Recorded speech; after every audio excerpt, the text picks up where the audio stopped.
বন্ধুরা, সারা দেশে এমন একটা অবস্থা তৈরি করেছে যে ওই হাসনাত আবদুল্লাহ, তারপরে হচ্ছে যে ঢাকা 17, মানে ওই কি খালেকুজ্জামান না খালেদুজ্জামান একজন আছে।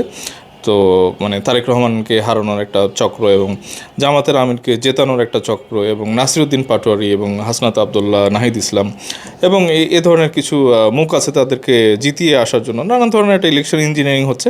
এবং মির্জা আব্বাসও কিন্তু এ ধরনের একটা মানে শঙ্কার কথা বলেছেন আর কি।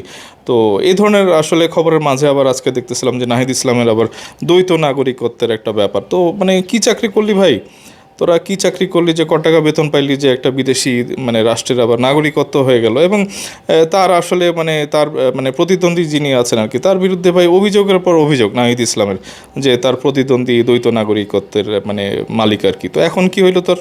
মানে নাহিদ ইসলামের যদি এটা সঠিক হয় ভাই, ওরে পাশায় লাথি মাইরে অন্য একটা দেশে পাঠায় দেন। মানে যে এই দেশের নাগরিকত্ব সে নিছে, বাংলাদেশে তার কোনো থাকার মানে অধিকার নাই আর কি। আপনারা কি ভাবতেছেন? আপনারা কমেন্টে জানান।